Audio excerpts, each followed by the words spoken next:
And welcome back to the Homemade Podcast of Sports with your host, Jay Pops. Guys, we got some breaking news here. Of course, you guys heard way early this morning. If you guys are looking at this video right now, it is about 10:40 p.m. in Houston, Texas out here, man. But guys, we got some breaking news. Like I say, it's already been reported earlier this morning and stuff like that. And if you guys follow me on Twitter, you guys seen it on there, and of course, all around Texas Ags, and some other people and stuff like that. But Ainias Smith breaking: Texas A&M wide receiver Ainias Smith has been cleared of all charges. Okay, that means all charges have been dropped. He can now get back to being with his team and things of that nature, man. So what does this mean for Texas A&M going forward so far as the team is concerned, and Ainias Smith is concerned, and others? This means this here. He's going to come in very angry. That wide receiver corps is going to come in very angry. What that wide receiver unit, I should say, is going to come in very angry, just as well as the entire team. Now, it's guys all on Twitter and everywhere and stuff like that, man. These guys love to retweet what I say, and these guys love to get all of my mentions. Most of them are all Texas fans. Some of them are Oklahoma fans. Some of them are Alabama fans as well. So, look at here. Ainias Smith will have no distractions, as he stated on his Twitter post and on his Instagram post. There are no distractions going forward. Okay. All I'm gonna do is just pray for the young man, just like I do for my own kids. And I pray that he just continue to keep going and he continues to learn from it. And just don't let it happen again, man. Do not let it happen again. Okay. Now, I'm not going to get into the politics side of it and say, oh man, but what happened to the cop and stuff like that. Look, that stuff there don't even much matter to me right now. What matters is that Ainias Smith, he's back doing what he loves to do, because not many get that opportunity to do this. Okay. So once again, I believe that Ainias Smith will come in. A lot of people are just like I heard somebody post, oh man, the guy only had like over 500 yards. Y'all treating him like Calvin Johnson or something. Understand that people love to take away the joy that you have for not only yourself, but for a certain team that you may root for, and and stuff like that, man. So I tell you guys all the time, please don't pay attention to that. Keep that going. Do not respond to everybody, because I don't respond to everybody on Twitter. Okay, I don't respond to everybody on Facebook nor Instagram. I'm sorry. That's just the way it is.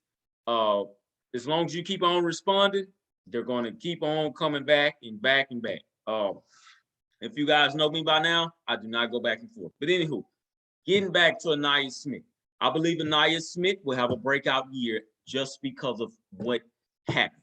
I believe that he was already going to have a breakout year to begin with, but because of what just happened to him, as he was wrongfully accused of doing something that he didn't do, I believe because of that, man, that's going to bring in a lot of motivation. That's going to kick into the other.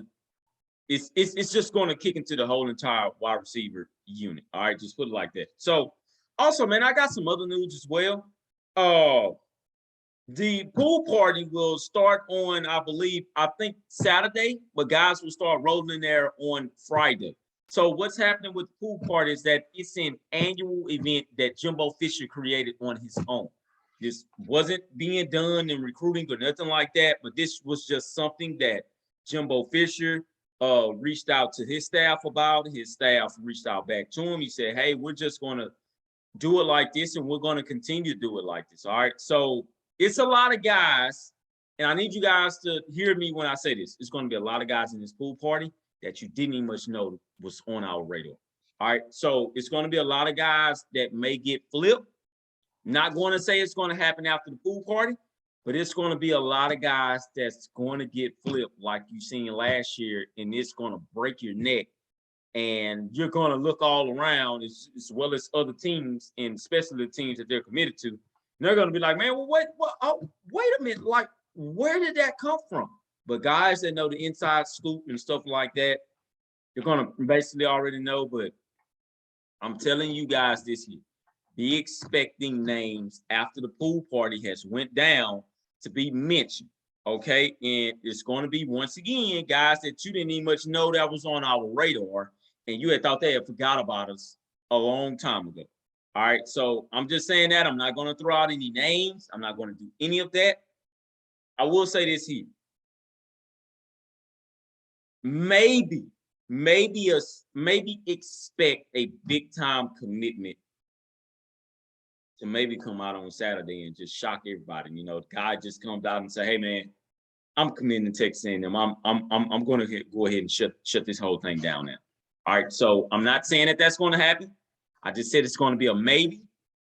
All I'm saying is that don't be surprised. Okay, this is the reason to why it was a lot of teams that wanted these guys to commit before Texas A&M done their annual pool party and stuff like that. All right, now I've been seeing a lot of talk about the rankings and stuff like that. This does not mean that this is what we were waiting on.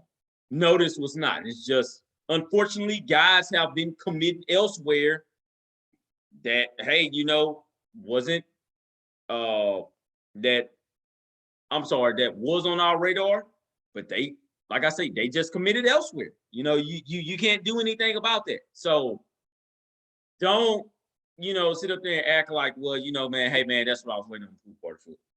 But do understand this here is that this is why a lot of coaches wanted the guys that was on their radar that they really, really wanted to commit before they found out that, hey man, they going over there in the pool party.